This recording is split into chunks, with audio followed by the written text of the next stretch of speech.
Hello friends, இன்னைக்கு நம்ம restaurant ஸ்டைலில் சோயா கிரேவி தாங்க எப்படி செய்கிறதுன்னு பார்க்க போகிறோம். இதை மீல் மேக்கர்னு சொல்லுவாங்க. இந்த மெத்தடில் செஞ்சால் சின்ன குழந்தைங்கள்லேருந்து பெரியவங்க வர ரொம்பவே விரும்பி சாப்பிடுவாங்க. அந்த அளவுக்கு அட்டகாசமான ஒரு டேஸ்ட்டாக இருக்கும். கொஞ்சம் கூட மிச்சம் வைக்க மாட்டாங்க.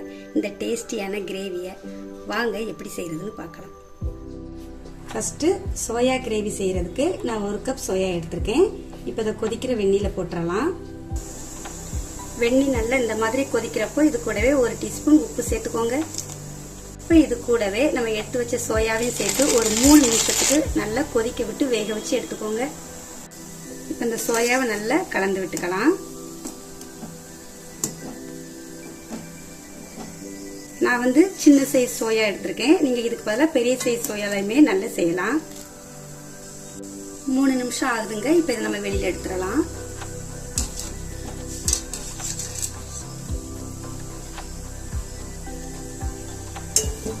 இப்போ இது சூடா இருக்குதுங்க. இப்போ இதை நல்லா ஆற விட்டுட்டு இதில் உள்ள தண்ணியை பிழிஞ்சு எடுத்துடலாம்.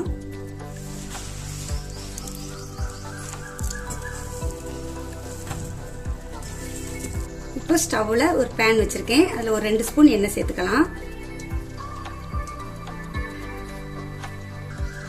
எண்ணெய் நல்லா சூடானதும் இது கூட 1 டீஸ்பூன் மிளகாய் தூள் சேர்த்துக்கலாம். கூடவே நம்ம எடுத்து வச்ச சோயாவையும் சேர்த்து நல்லா வதக்கி எடுத்துக்கலாம்.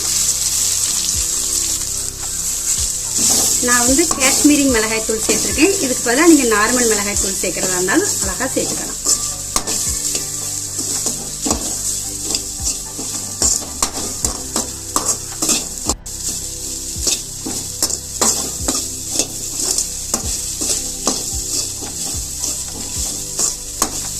இதை ஒரு 2 நிமிஷம் வறுத்தா போதுங்க. இப்படி வறுத்து எடுத்து செய்யறப்போ நம்ம எடுத்து சாப்பிட்றப்போ ரொம்பவே டேஸ்டா இருக்கும்.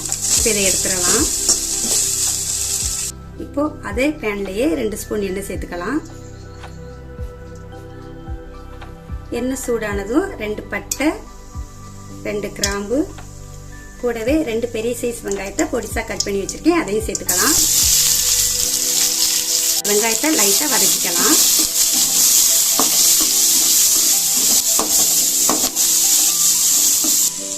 இந்த அளவுக்கு வதங்கினா போதும். இது கூடவே 2 பெரிய சைஸ் தக்காளியை கட் பண்ணி வச்சிருக்கேன். அதையும் சேர்த்துக்கலாம். சேர்த்துட்டு இதையும் ஒரு 3 நிமிஷத்துக்கு வதக்கிக்குவோம். ரொம்ப வதங்க வேண்டிய அவசியம் இல்லை. ஏன்னா நம்ம இதை ஆற வச்சு மிக்சியில் அரைக்க தான் போகிறோம். இது கூட ஒரு 4-5 முந்திரியும் சேர்த்துக்கலாம்.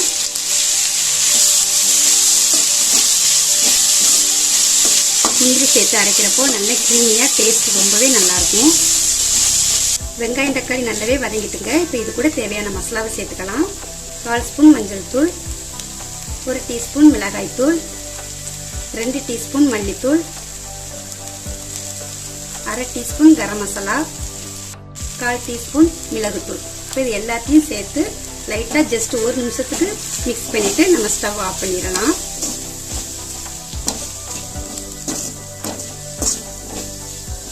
இப்போ இது எல்லாத்தையும் நல்லா ஆற விட்டு ஒரு மிக்ஸி ஜாருக்கு மாற்றி கொஞ்சமாக தண்ணி விட்டு நல்லா ஃபைனாக அரைச்சி எடுத்துக்கலாம்.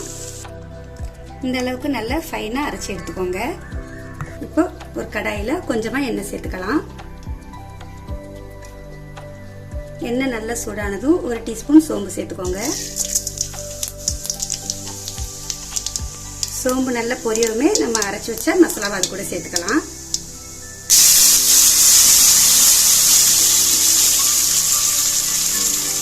கூடவே 1 டீஸ்பூன் இஞ்சி பூண்டு பேஸ்ட் சேர்த்துட்டு அந்த எண்ணெயிலேயே நல்லா வதக்கிக்கலாம்.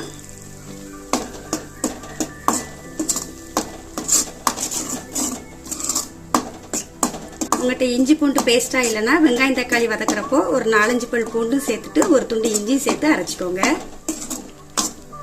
இப்போ இந்த மிக்ஸி ஜார்ல கொஞ்சமா தண்ணி ஆட் பண்ணி இந்த மசாலாவோட சேர்த்துக்கலாம்.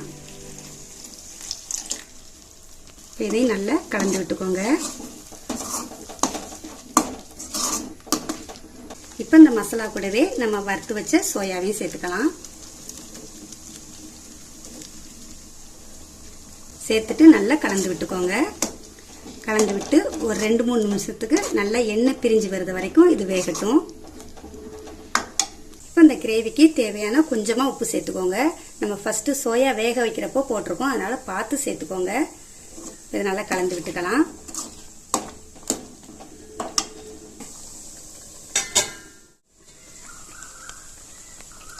5 நிமிஷம் ஆகுதுங்க. சோயா நல்லா வெந்து எண்ணெயெல்லாம் பிரிஞ்சு வந்திருக்குது. லாஸ்ட்ல 1 டீஸ்பூன் கசூரி மேத்தி சேர்த்து நம்ம ஸ்டவ் ஆஃப் பண்ணிடலாம்.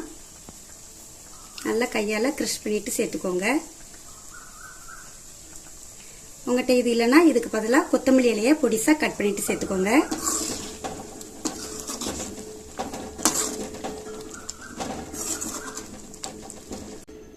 இந்த சோயா கிரேவி சப்பாத்தி, பூரி, இட்லி, தோசை எல்லாத்துக்குமே வச்சு சாப்பிட ரொம்பவே அட்டகாசமாக இருக்குங்க.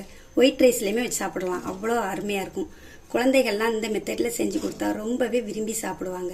நீங்களும் கண்டிப்பாக இதே மாதிரி உங்கள் வீட்டில் செஞ்சு பார்த்துட்டு எப்படி இருக்குன்னு கமெண்டில் சொல்லுங்கள். இதே மாதிரி நிறைய வீடியோஸ்க்கு நம்ம வீட்டு சாப்பாடு சேனலை மறக்காமல் சப்ஸ்கிரைப் பண்ணிக்கோங்க. நன்றி.